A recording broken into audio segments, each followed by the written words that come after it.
It was the morning of July 2nd, 1937, and the Pacific Ocean shimmered under a golden sunrise.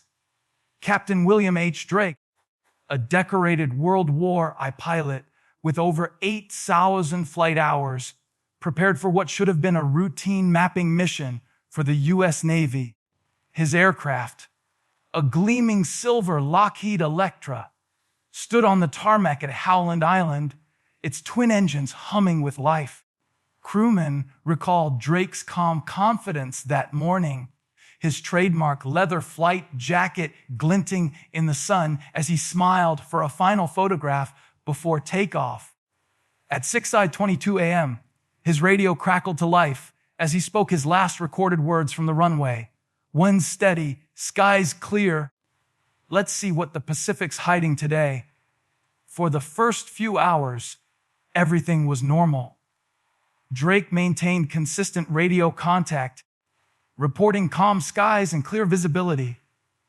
At 9:00 a.m., he even joked with another pilot en route to Honolulu, saying, "You'd love this view? Blue everywhere, like flying through glass." But at 10:40 a.m., something changed. A sudden shift in Drake's tone was recorded by a Navy operator on the mainland.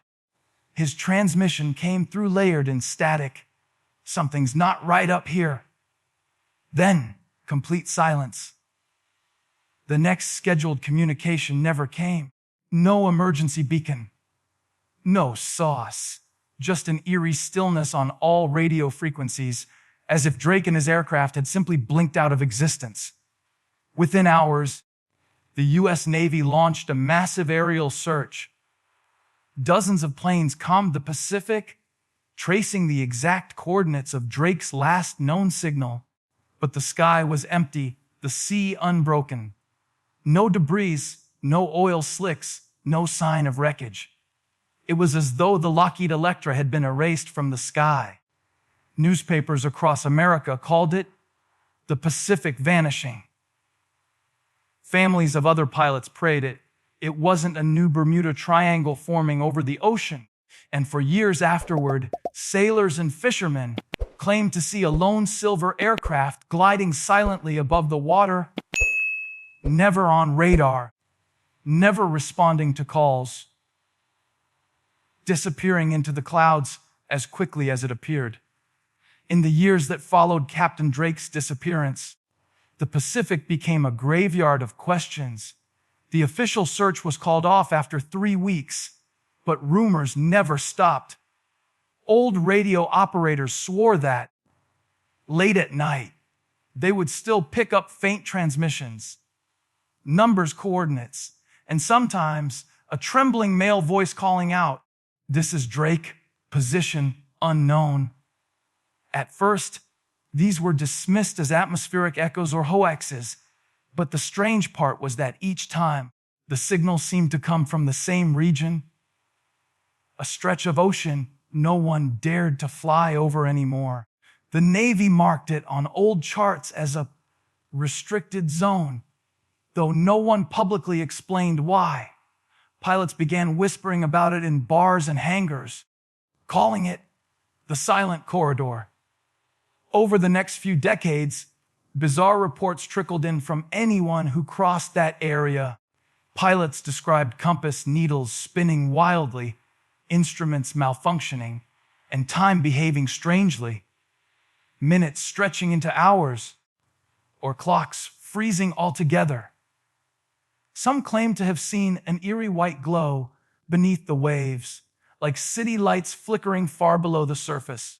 One commercial pilot in 1959 reported seeing a metallic reflection rising from the ocean, and just as he turned his plane to investigate, all his electronics went dead for exactly 7 minutes. When his systems rebooted, he was 200 miles off course, and no one could explain how. The Navy quietly denied the story, but the pilot never flew again. By the late 1970s, the area surrounding Drake's last known location had gained a reputation as cursed. Fishermen avoided it, and cargo pilots refused to chart routes anywhere near it. In 1983, a Japanese freighter passing through the zone sent a distress signal, reporting a massive white flare rising from the water. Then the signal cut off mid-sentence. When rescue crews arrived, the ocean was calm, the ship completely gone. What frightened people most was that one of the radio officers monitoring that transmission swore he heard something else in the background, a man's voice whispering coordinates last recorded in 1937. The same coordinates Captain William Drake had been flying toward the day he vanished.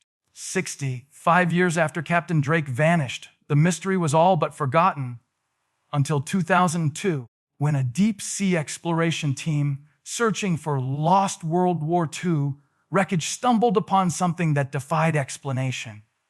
The team, funded by a private research company, was scanning the ocean floor about 400 miles northwest of Howland Island when their sonar detected an oddly shaped object resting upright in a trench. At first, they assumed it was a submarine, but as the image came into focus, the outline became clear. Twin engines, sleek metallic wings, and a distinct tail number. WHD 1937. The crew fell silent. The initials matched Captain William H. Drake. Cameras on the remotely operated submersible were deployed, descending into the pitch black abyss. What they saw next left even the most seasoned divers speechless.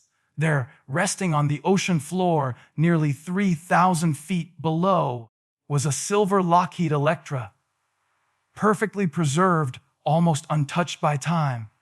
The plane's windows were intact, its aluminum body still shining faintly under the submersible's lights. The eerie part, the propellers appeared frozen mid-turn, as if the aircraft had landed softly rather than crashed. Inside the cockpit, through the glass, the camera captured the skeleton of the pilot still strapped in the seat, his gloved hands locked around the controls. There was no sign of panic, no visible damage, no flooding inside the cabin. It looked as though Drake had simply stopped flying and fallen asleep decades ago. Even the dials and gauges on the dashboard glowed dimly, powered by a source no one could immediately explain.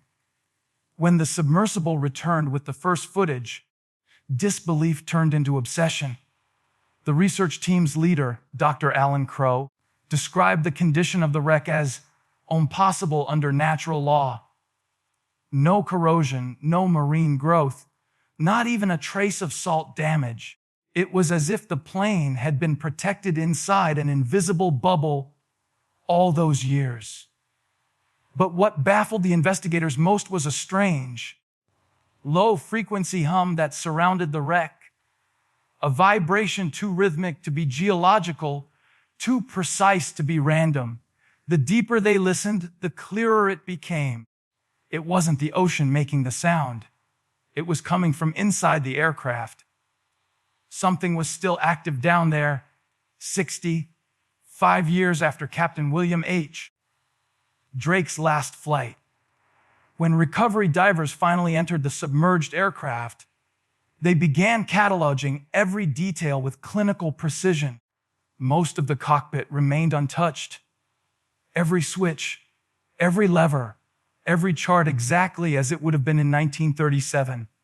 But tucked beneath the pilot's seat, wedged between two metal panels, was something that shouldn't have been there at all, a black recording device. At first, the team assumed it was some kind of military tracker installed later, but when they examined it closely, they realized it was far too advanced for the era. Flight recorders, the devices we now call black boxes, didn't even exist until the mid-1950s, almost 2 decades after Drake's disappearance.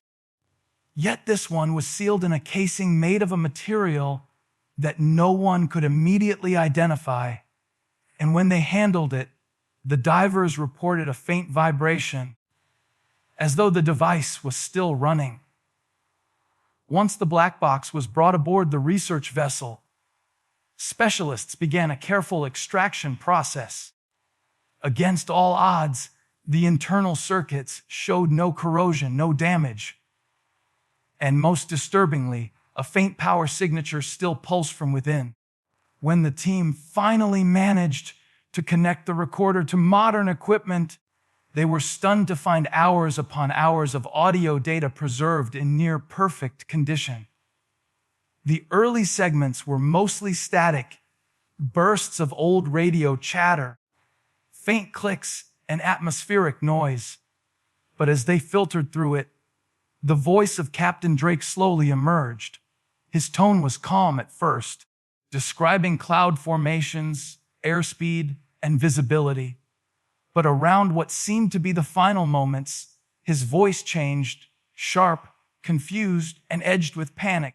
He spoke of seeing something glowing below, of instruments spinning, and of a humming sound rising from the ocean itself.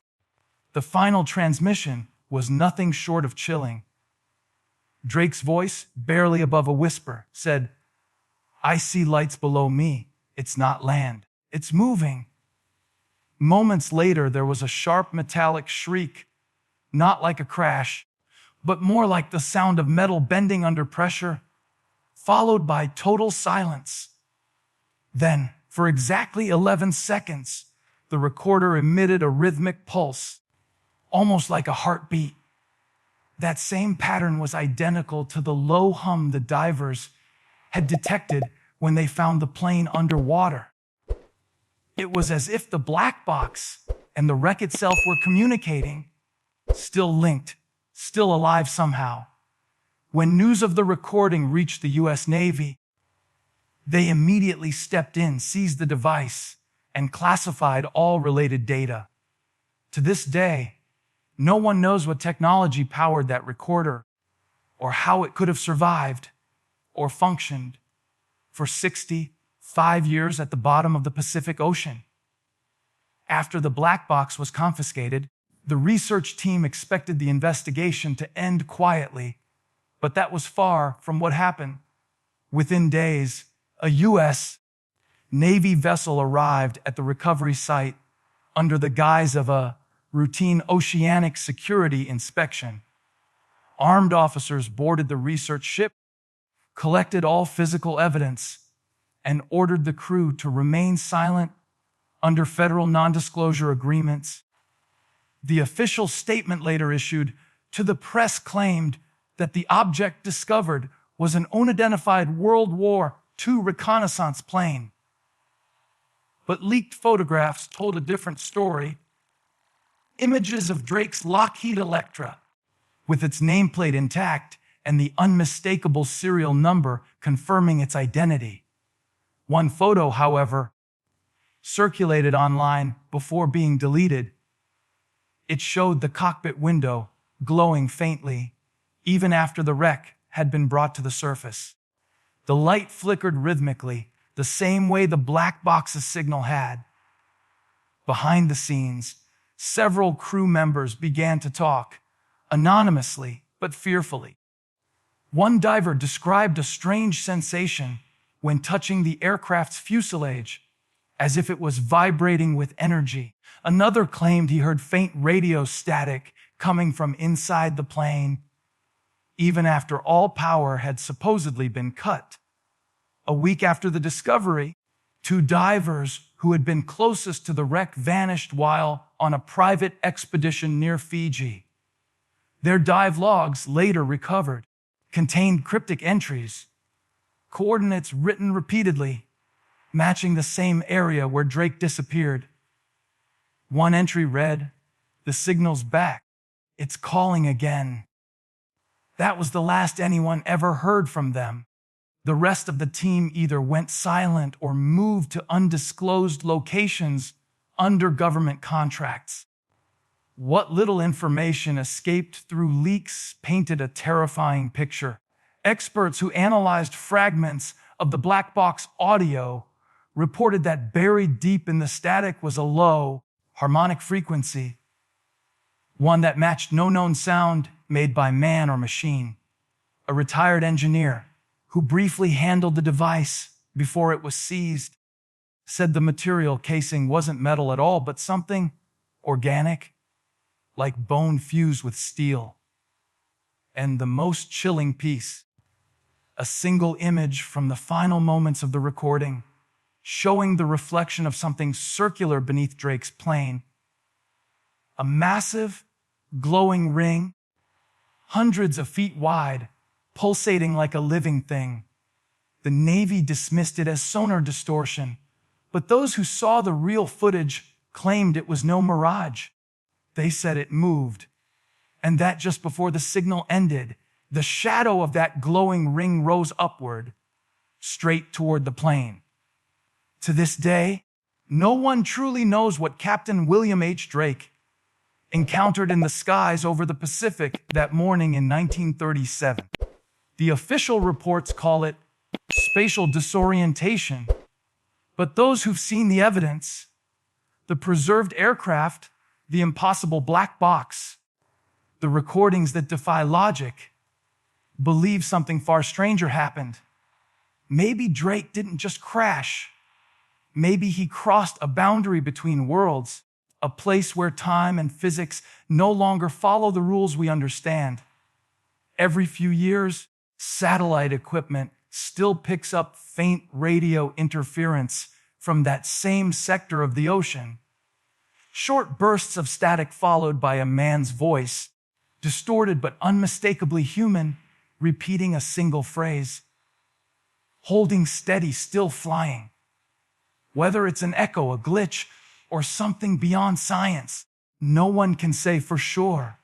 But one thing is certain, somewhere out there beneath the endless Pacific waves, the sky still remembers Captain William H. Drake, and whatever took him might not be done yet.